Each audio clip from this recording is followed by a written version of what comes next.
Good morning and welcome to Business Equity and Opportunities. I'm Scott Sander. We are now 1 week out from the Indianapolis 500. The Speedway's gearing up for hundreds of thousands of race fans. Track leaders say they're bracing for maybe the biggest crowd since the 100th running. That was a decade ago, bringing an enormous boost to the state's economy and benefiting large and small business owners throughout the state.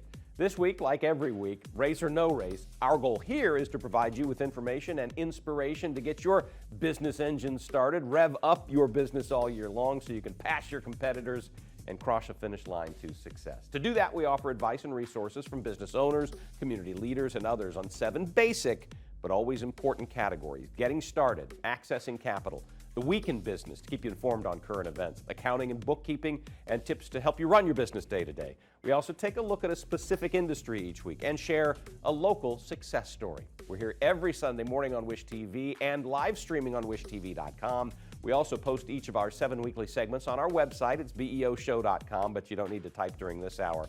You'll get a QR code that'll get you right there. We'll have past episodes and resources. We'll hope that you'll use those to catch up on important topics at your fingertips. And again, go directly to the website to find out any of that information. All that said, here's what's coming up today on Business Equity and Opportunity. We revisit an author who finds the Indy 500 a perfect training ground for business owners. Find out what's new at this year's Earth Day Indiana Festival. Jane King digs into the ways Indiana companies on Wall Street are facing most recent global challenges. Much of the trucking industry in Indiana has Asian American roots. We look at how new rules are affecting that. And our success story focuses on coaching and training to grow successful business leaders. We are getting started in Bloomington, Indiana, with a look at how the Arts and Humanities Council draws inspiration from Indiana native Kurt Vonnegut, the author, championing his pursuit of independent thought through art, music, and community creativity. This is Business, Equity, and Opportunities. Getting started. The Arts and Humanities Council is multiple things. On one side of the equation, we're the Cook Center. We're a group of scholars who work together and staff that work together to lift up and showcase the arts and culture and research that's happening on campus. Do that through exhibits, through programs, through events, talks, those sorts of things. But we're also the Arts and Humanities Council, which means we're a consortium of all the different arts and culture producers here on campus. And so we partner very closely with the Eskenazi Museum, the Eskenazi School, the IU Museum of Archaeology and Anthropology, the Kinsey Center, all of those programs that bring arts and culture and human understanding from the campus. And we try to make sure we lift it up as much as we can so our students can get advantage of it, but also so that we can share it with the greater Bloomington community, the region, and the state. We're really excited to be bringing the Granfalloon Festival back to Bloomington. It's a huge arts and culture festival. It's something that is intended to be a partnership between Indiana University and the city of Bloomington. We come together with our stakeholders and our partners, and we work together to try to create something that lifts up the arts and culture for the community. It's this way of bringing together the town and gown that people so often talk about, and really the arts and culture are about people. And so for us just to hoard it here on campus doesn't make sense. So we want to get out in community and really work to try to create an event that showcases how the arts make us human, how the arts and culture, the humanities, make us complete and full. And when we talk about the humanities, we're talking about the things that make us human, the culture and the expressive practices of people.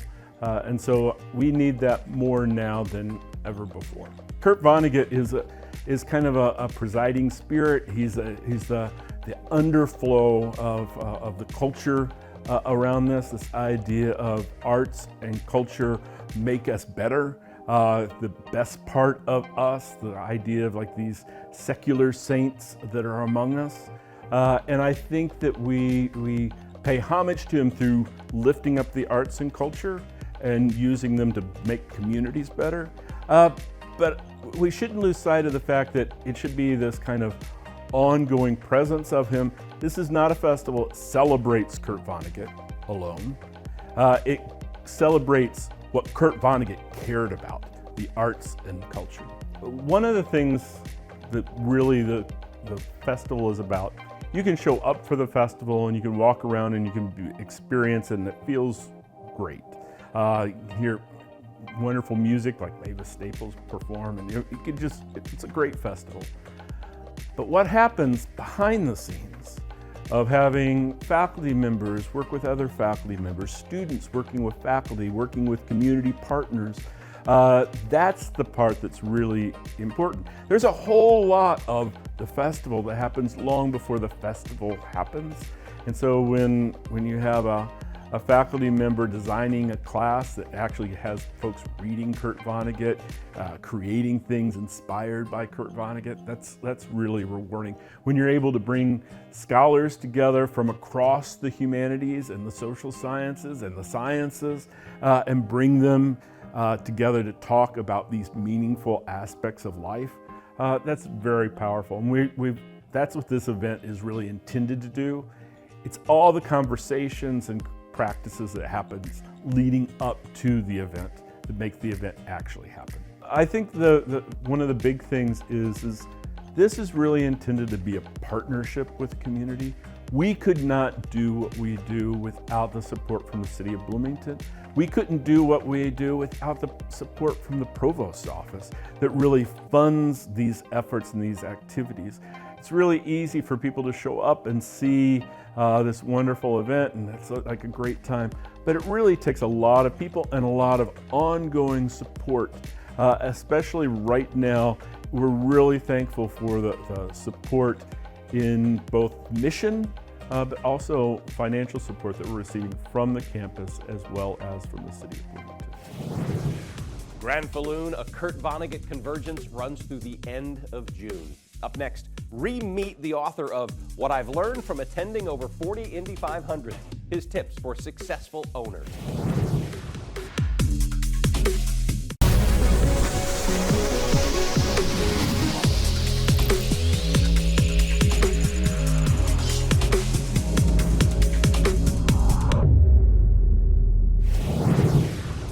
Welcome again to Business Equity and Opportunities. Jeff Cowan is a veteran automotive industry trainer, the CEO of ProTalk, and author of What I've Learned from Attending Over 40 Indy 500.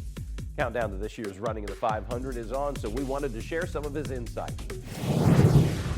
This is Business Equity and Opportunities. Access to capital. Well, my history here started back when I was about 20 years old. This is my 41st Indy 500. That's why I wrote the book, Attending 40 Indy 500s. But it started back when I was 20, when I started coming. I was raised on the east side of Indianapolis in a very humble beginning, and we never got to come. When I started working for a lady named Bev Nelson in 1980, I think 83, I'm sorry. And she could see I was a good salesperson, but I didn't have any motivation.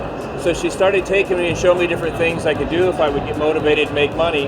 One year, her and her husband brought me out here, set me in the grandstands, and from then I was hooked from the very first second I walked in. So that's how I got started here.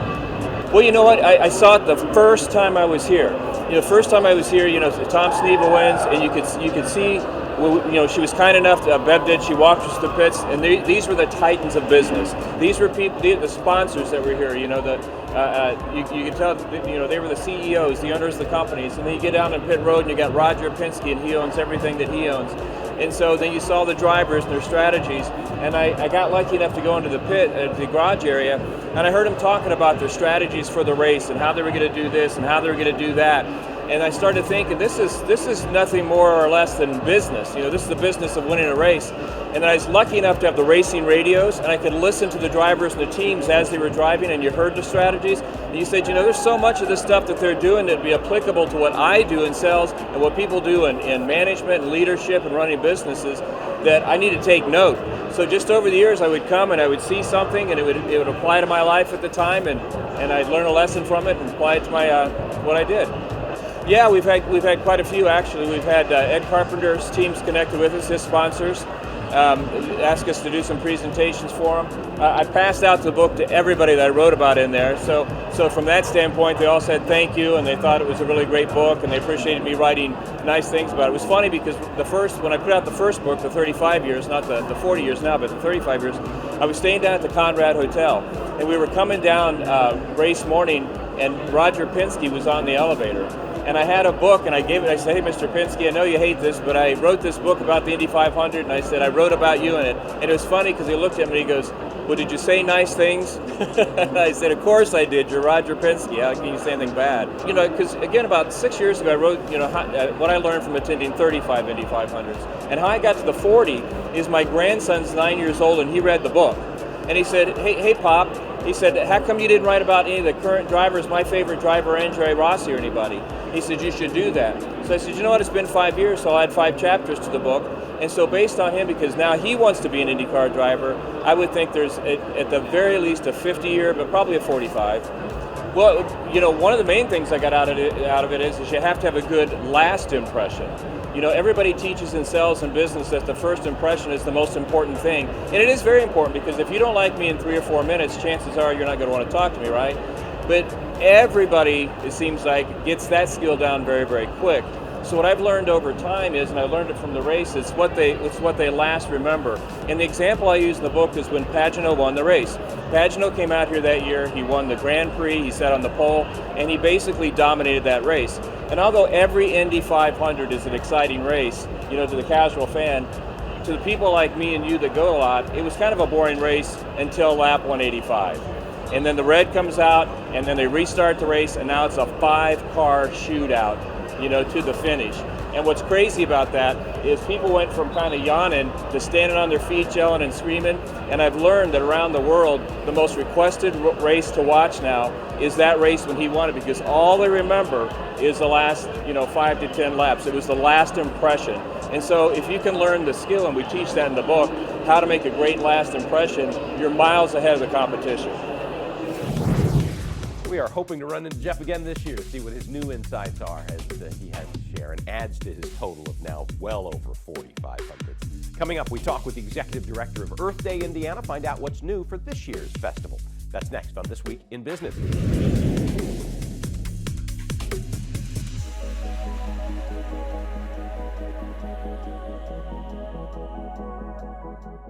This is Business, Equity, and Opportunities.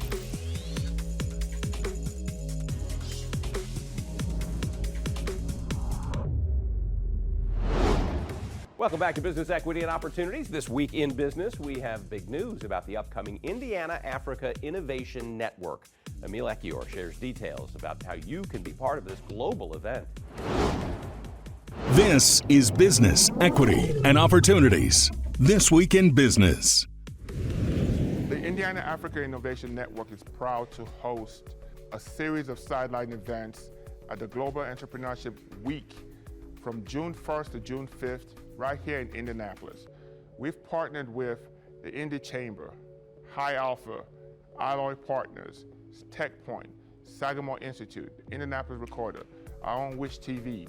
We've done all of this to make sure that as we're hosting this event, and we host all of these dignitaries and guests from all over Sub-Saharan Africa, we want to show them Indianapolis, show them our city and how our city is growing, and we want to be a part of the growth in Sub-Saharan Africa. Sub-Saharan Africa has 49 countries and 650 million people under the age of 25. Again, 650 million people under the age of 25. We want all of those 650 million people to see the state of Indiana as a destination, as a place they want to do business, they want to go to school, they want to engage our nonprofits. We want our city to be a destination for all of those people. So we're so happy to host an event to focus on venture capital. Our venture space is growing. We have one of the best venture ecosystems in the country. We're also focusing on business and philanthropy, right? The intersection between business and philanthropy. Our corporations here do such a great job of supporting nonprofits in our city. But I think we take that for granted and think it's that way all over the world. So people are coming here to learn about that. How have we built such an environment in our city where our corporations are invested in the growth of our city and invested in supporting people in our city. So again, we're leveraging this Global Entrepreneurship Network, right, to showcase Indianapolis. We're calling it the Speed City, right? We just went through, the Pacers are going to be playing on the same day as the Indy 500. Amazing.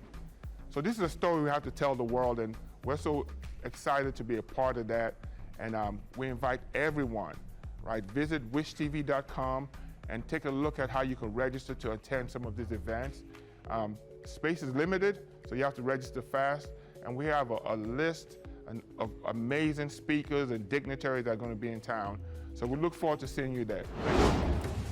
We'll have more information on our website and in this week's newsletter. Coming up this month, Wish TV is proud to be a media sponsor for this year's Earth Day Festival, coming up May 31st at Garfield Park. We caught up with Greg Ziesemer. He's the Executive Director, to find out the expansion of the family-friendly event and what we can look forward to in it. I'm Greg Ziesemer, and I'm the Executive Director of Earth Day Indiana Incorporated, and we are the facilitators and promoters of the Earth Fest, the new name for what used to be the Earth Day Indiana Festival. And we're celebrating our 35th anniversary.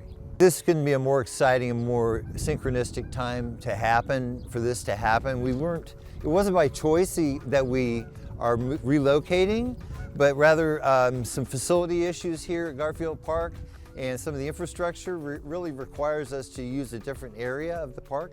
But where we've moved to is more wooded, there's more trees, there's more shelter. We have a plan here that's just going to be beautiful. Plus we have the lovely restored McAllister Amphitheater for our live music as a sit-down theater seating presentation. You can come and go into the festival, meander back in, catch your favorite act at 3 o'clock or whatever.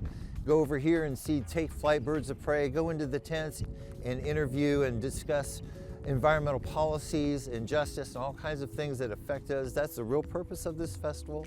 Or you can hang out at our new Citizens Energy Group sponsored youth activities area. Look at this, folks. This is incredible. This is going to be our youth activities area. We're going to have Arts with Purpose, brought by Kathy Morris, bringing all kinds of youth activities area here. We're going to have 913 Sports with a 6-station bike garage for kids to learn on site how to maintain their bicycles. They can just come and go. We've got the virtual bike racing course. We're going to have a bouncy house for the kids, all here contained up against this wall here and underneath that lovely shelter. There's going to be plenty of shade and breeze. It's going to be just a spectacular day. And I haven't even touched on the little features, the little stuff that we're going to bring. For instance, we're going to have a nice line of food trucks here. We're going to have a food court right adjacent to it. And right in the midst of all the actions is going to be a swap meet where you can bring and repurpose clothing and other household items and trade for items that other people have brought and make donations through those trades by small purchases or contributions to Earth Day Indiana to help us fund this festival. This year, we have our first 2-day event. Our first Friday night kickoff event, folks, is going to be focused on our youth, because this festival is about our youth. Our youth activities area is all about this. It's because they are inheriting this earth that we have, quite honestly, trashed. And not to mince words, but we have a responsibility to them. And my responsibility here is to show them that we take this seriously and we are networking and connecting and teaching, but also learning as adults from our kids. And that's what this festival is about. So Friday night at 6 p.m. on May 30th. The festival is May 31st. Friday night, for the first time, we have a kickoff event at 6 p.m. in the McAllister Amphitheater. Arrive early, around 5:30, come right after school, and we'll have food trucks and beverages. There'll be no alcohol. It'll be a family-focused event. But Friday night at the MAC, Earth Day at the MAC, May 30th, followed by the festival on May 31st. It's going to be a beautiful time. I can't wait. And it's such a thrill to be able to have all this come together so perfectly. I couldn't have designed it. It's been a real gift from something greater. That is our mission. First and foremost is to bring together organizations, for-profit, nonprofit, and government agencies. And we will have 75 to 80 exhibitors under 4 tents this year. And that is the heart and soul and nucleus, the epicenter of this festival. And It's right in the middle of everything that I've just mentioned. All the other activities are really to draw focus to what this is really about, and that is bringing people together to learn and elevate and educate and network and partner and take it from here moving forward. People often ask me, Peggy, why do you do it in May? You're having that festival coming up in April, aren't you? It's Earth Day. What is it, April 22nd, right? Yes, April 22nd is Earth Day. But because of the COVID thing, we realized the weather was better. People will come. The weather's really inclement, very unpredictable in April. This is going to be beautiful. And the fact of the matter is, how do we promote it? Every day is Earth Day. That's an inarguable fact. You can't deny that. Every day is Earth Day, and right now more than ever. So we have these year-round events that I'm going to talk about here in a minute, but also we're now expanding. This is Business, Equity, and Opportunities.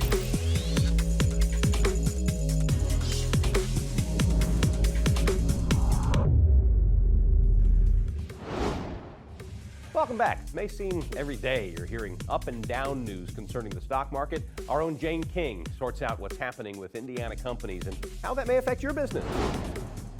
This is Business, Equity, and Opportunities, Accounting and Bookkeeping. For the first time in 5 months, Indiana's revenue collections fell short of the most recent projections. The Indiana State Budget Agency said that general fund revenues in April totaled $3 billion, which was about $51 million lower than the revised April 2025 forecast, or 1.7%. However, last month's collections were 10% higher than the same month in 2024. The agency noted that higher than expected collections from individual income tax and insurance revenues outweighed lower than expected revenues from sales tax and corporate income tax collections. Well, Indiana is getting tougher on predatory vehicle towing. Revamped regulations tripped Indiana lawmakers up for nearly 4 months, but emerged from a chaotic legislative session within the House.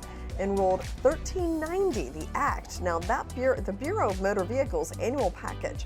They're set to take effect next month. After going through a zigzag path through the State House, lawmakers say that House Enrolled Act 1390 holds towing providers accountable, requiring transparency, capping fees, and ensuring access to personal belongings while penalizing bad actors who take advantage of bad situations. Indiana Dunes Tourism unveiled an initiative to develop a sand plus steel theme along U.S. Route 12 and surrounding communities. The journey will weave together the region's industrial heritage, cultural stories, local communities, and the Indiana Dunes. The initiative aims to build regional pride and share a unique experience with visitors along U.S. Highway 12. A press release from Portage Mayor says the Indiana Dunes show the sand dunes, diverse ecosystems, and a rich history, and they highlight the balance between nature and industry. The industrial heritage of Northwest Indiana is rooted in steel. Well, Lilly plans to expand its Purdue University collaboration with up to a $250 million investment to accelerate pharmaceutical innovation. The partnership, which has the potential to be the largest ever industry academic agreement of its kind in the U.S., will seek to accelerate innovation at every stage of the pharmaceutical pipeline. The Lilly Purdue 360 initiative aims to achieve several key goals, including discovering and accelerating the delivery of medicines to patients, bridging the gap between lab discoveries and clinical applications, and creating more resilient, efficient, and sustainable supply chains. Also deploying innovative, scalable approaches to workforce development. The Indiana Supreme Court has ruled that a lawsuit brought by 2 truckers against retail giant Amazon can move forward despite a Hamilton County judge initially dismissing the suit. The case centers around 2 truckers who were delivering loads to an Amazon warehouse in Hancock County. According to court filings, both drivers were confused about where they needed to go, and the property had no signs with directions. They parked in the turn lane and attempted to walk up to the facility to get directions. Both drivers were hit by passing vehicles, leaving one of them dead and the other with catastrophic injuries. Artificial intelligence has emerged as a powerful tool for cyber criminals who stole a record amount of money from Americans in 2024. And FBI data reveals that Indiana is one of the states hit the hardest. Hoosiers filed more than 23,000 internet crime complaints last year, according to the FBI Internet Crime Center's latest annual report. That was number 8 in the U.S., and Indiana was number 3 for complaints per capita, trailing only Alaska and Washington, D.C. Well, Salesforce has begun building its team in Saudi Arabia as part of a plan to invest $500 million over the next 5 years to accelerate artificial intelligence in the kingdom. The U.S. technology firm plans to open a regional headquarters there and to hire up to 40 employees by the end of the year, according to Bloomberg. A maker of AI-powered customer relationship management software, Salesforce is expanding into Saudi Arabia as the kingdom pushes to digitize its economy and position itself as a global tech leader under a sweeping economic diversification agenda. Well, American fast food outlet Steak and Shake has announced it will begin accepting Bitcoin as payments at all locations starting May 16. The firm said on X that it was making the cryptocurrency available to more than 100 million customers. The acceptance of Bitcoin represents a significant development in mainstream crypto adoption, as few restaurant chains have moved beyond limited pilot programs to full-scale payments. And President Trump's massive China tariffs are jeopardizing American fireworks shows, threatening to drive up prices and limit supplies. U.S. fireworks wholesalers and distributors say they've been canceling shipments from China for July 4th holiday. Some are halting manufacturing in China of fireworks for next year's celebration as well.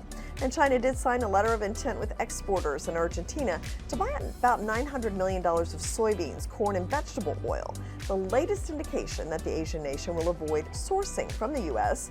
Chinese officials were in Buenos Aires recently to sign the non-binding agreement, according to two people familiar with the matter, according to the Argentine newspaper Clarín.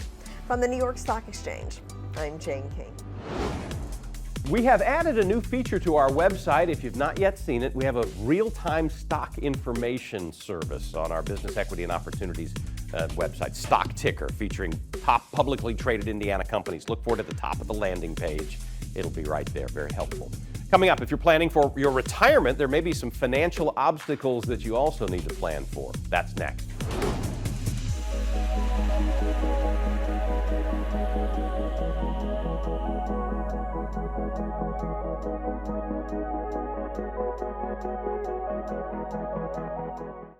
This is Business, Equity, and Opportunities.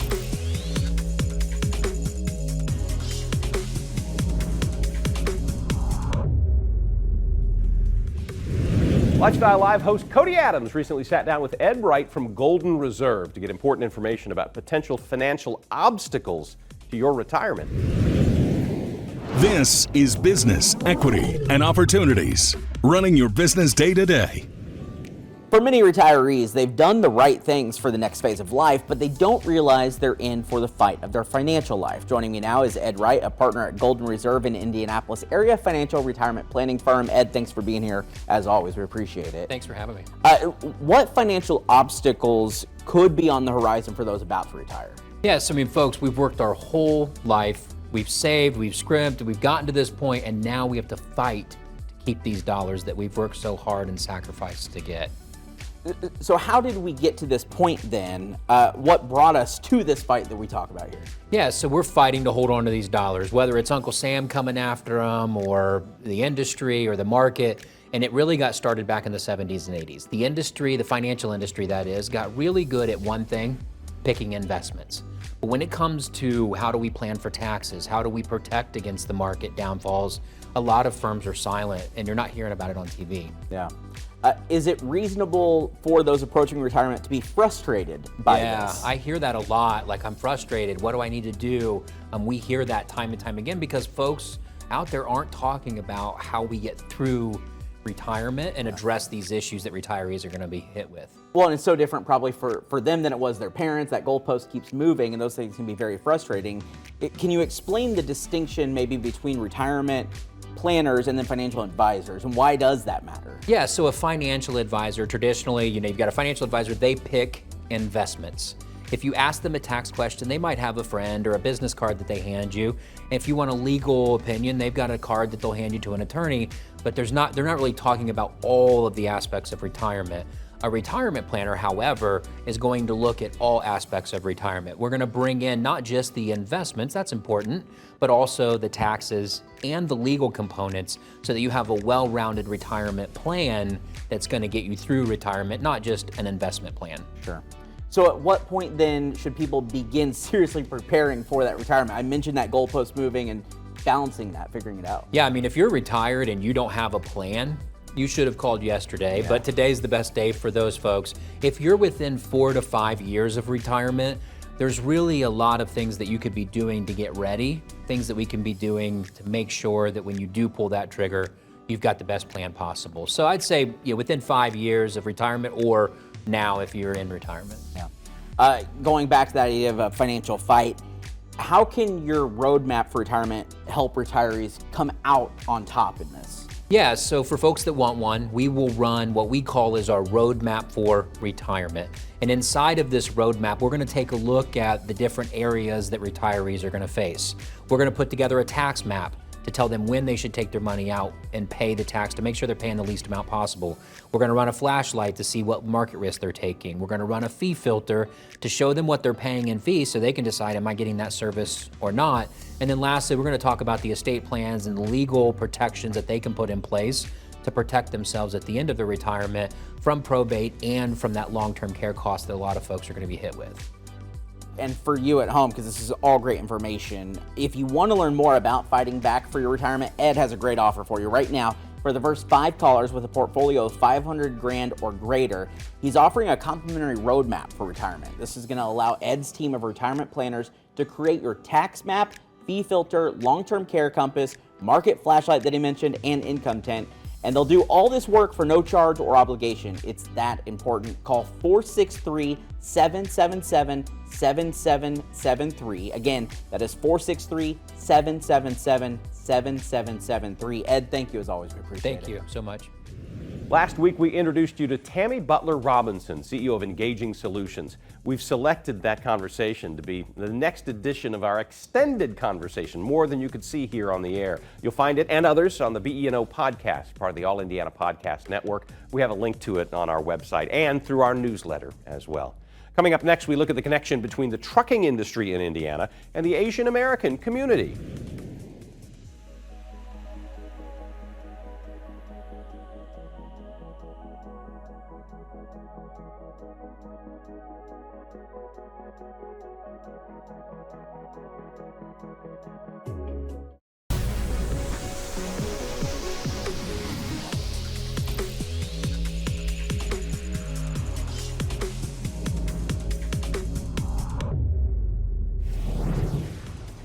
Welcome again to Business Equity and Opportunities. As part of Asian American and Pacific Islanders Heritage Month, we take a look at the trucking business in Indiana. Hardeep Singh is the owner-operator of Fast Track Transport. We caught up with him on the northeast side of Indiana. This is Business Equity and Opportunities. Industry Focus. I'm I was born in India. It's a north side, Punjab. I would say as being Punjabi, so we are called Punjabi. Back home we were farmers, so we are used to driving around these heavy equipments, tractors, trailers. So when we were coming in here, I think driving profession was in our DNAs. It was not a hard choice for me to switch from taxi to trucking because so many of my relatives are in it. I came in January 2021 and it was a gamble, but I think it did pay me off. In the trucking community, everyone called 2021 a golden year for truckers. So I was lucky enough to be coming into this business during that time, and it helped me make my money back and also save a little more to invest into another equipment. I would say I know all these talk about tariffs. Some of my friends who haul around countries, like they come from Canada to US to Canada, they are feeling that heat right now. Personally, from my perspective, I don't do a lot of long haul roads. I stay around Indiana or maybe Ohio, Illinois. For me, I'm only dealing with stuff that is manufactured here and sent here. When you are hauling almost 80,000 pounds on the road, it takes a full football field to stop a truck from 60 miles to a 0. So it takes a lot of time or space to stop a truck. These rules are there to protect everyone. I don't complain about any of these. I know there are I would say a lot of people who wants to work over regular hours, what the regulation says. But I feel like they should be there to protect everyone, because if I don't have enough sleep, I shouldn't be behind the wheels. It's not only I'm putting myself in danger, I'm putting maybe 10 cars around me on the dangers too. If I'm not feeling perfectly well to be on the road, I shouldn't be on the road. I know everyone is hungry about making money, everyone is on the road, everyone is hustling. Yeah, you need to be hustling, you know, but especially in the trucking business, I feel like, you know, having 80,000 pounds, carrying everything, you know, it's not easy. You need to have a fresh mind, fresh hours to be on the road. I think it's not even a week since we just got a new rules that all the truckers who are on the road, they need to have a good, not I would say good, but at mandatory speaking and reading skills, because I think they don't want people to get on the road who can't even read the signs. I personally feel like, yes, that it should be there to protect everyone, because, you know, if I'm driving around and there is a road closure and there's a detour around, I need to be able to read the signs. So I feel like, yes, I would say I will support it, that, you know, I want all the drivers to have a certain speaking and reading skills. I have a vision to grow in future, like, you know, I have goals that I wanted to accomplish in the next 5 years. If I'm keep going the way right now it is, I'll be able to achieve those goals. Next, find out what coaching and leadership training can mean for your business.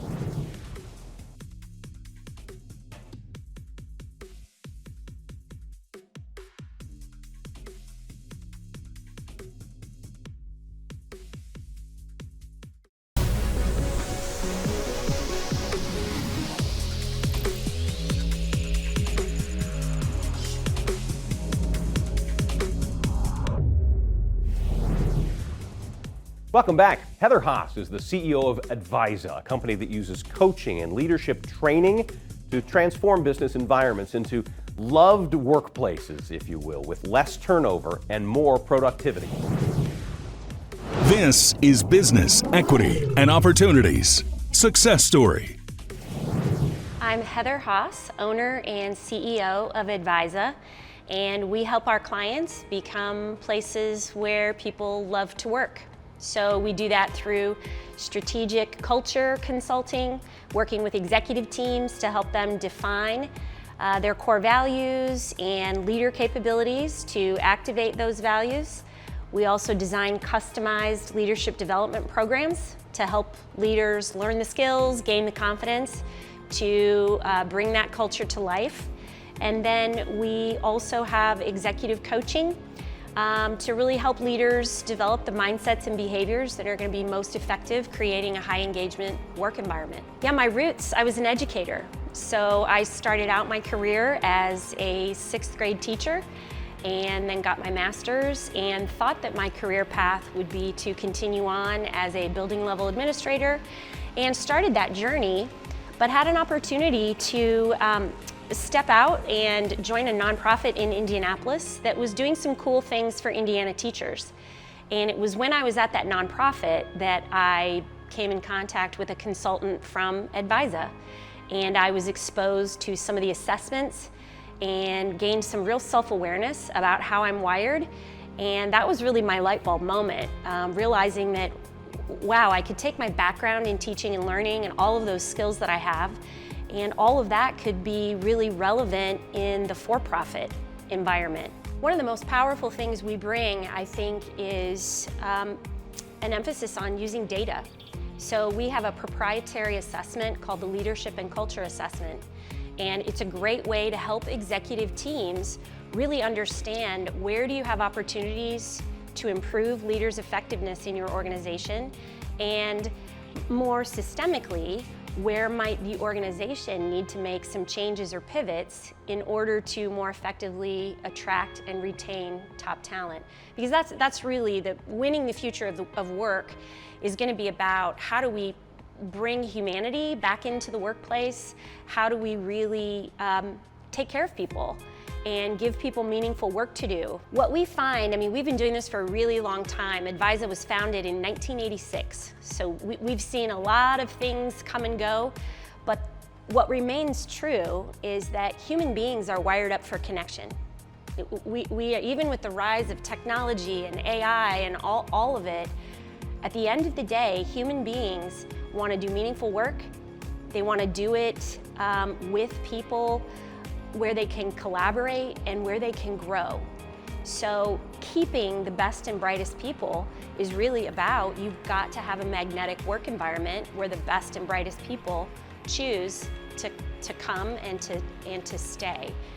You know, it starts with, we have to get to know our employees and find out what they care about. Right? If we understand that our employees have a passion for this, or there's a team of people within the organization that are really into Habitat for Humanity, or one of our nonprofit clients is Firefly. They are there for children who find themselves in challenging situations. So that kind of corporate citizenship, I think, works best when you meet employees where they are with their genuine interests and passions. Because you're right, businesses exist to not only achieve goals and turn a profit, but as I said, do meaningful work and make the communities and the world that they operate within a better place. We help our clients, when we meet with them, understand there's really 5 things that are very important if you want to change your culture. And the first is activation from above. So that is the executive team has to own and relentlessly pursue the importance of creating and changing culture in a very positive way. So if the executive team isn't bought in, it's very hard to get started. The second is trust and shared purpose. So culture can be aligned to your mission, vision, values, but only when those things are explicit. So for a culture to thrive, those important things have to be communicated so that the leaders throughout the organization can hook into that and behave and coach, hold people accountable in ways that are aligned. The third driver is leader effectiveness. So your values are in place, all of that definition, we've declared what kind of culture is going to enable our strategic aims. Now leaders need to know, what do I say and do to be effective? How do I activate those values? So customized leader development programs are very important because tragically very few leaders have received any development. They deserve better. And then the fourth driver is actionable people data. Leaders need to get their hands on information about how their people are motivated, what their people need, and the employee experience so that they can make pivots and meet people where they are. And then the last of the 5 drivers is systems. We've got to examine, do we have the right platforms for leaders and managers to do one-on-ones and coach? Do our policies and procedures and norms align with the kind of culture we're trying to create? The best thing about what I get to do is build this team. So I'm very passionate about what we teach clients because it's what I've tried to do here. So I absolutely love understanding people's different strengths and their aspirations and bringing really smart, high-value people together to take the business beyond what I could have ever imagined on my own. So I do love the team, what we're doing. And then in terms of the impact we have for clients, it really is about change. The leadership development and the coaching that we provide, I mean, individuals are gaining self-awareness. They're improving their performance, their ability to engage their teams. But when we take that really customized approach to bringing groups of leaders from a company through a very dialed-in program that matches their strategies and values, that's when we start to have organizational impact. And that's very exciting for me when we start to have real stories of companies that when we started working with them, they were struggling with turnover and low productivity and just struggling with change, and then we can come alongside and we can give them the tools, the consulting, the training to where they're now, working in far more effective, productive ways and getting to their goals faster. Because when your culture is aligned, it's an accelerant. For more information about Advisa and all of today's segments, follow the QR code to our website. Okay, important note, next Sunday, we step away from our regularly scheduled time slot to bring you a special edition of Daybreak Race Day. Our extensive team pre-race coverage starts at 4 in the morning. We'll have the opening cannon, the fireworks, the pits waking up, the hands-on examination of the new pace car, an up-close look at the Borg Warner Trophy, and visits with the governor, the mayor, past champions, current fans, and much more, all for you on Daybreak Race Day. As for Business Equity and Opportunity, we'll be back in 2 weeks with some race day highlights from a business perspective and more information to empower and inspire you. You can find all of our segments from this week and past episodes on our website. Go anytime at your convenience. Thanks for spending this hour with us. Join us again 2 weeks for more Business Equity and Opportunities. Till then, I'm Scott Sander. Have a great day. Business, Equity, and Opportunities. Made possible by Fifth Third Bank, Indiana Black Expo, Gemco, Indy Biz Pass, Bose McKinney & Evans, Eskenazi Health, and Lilly, a medicine company.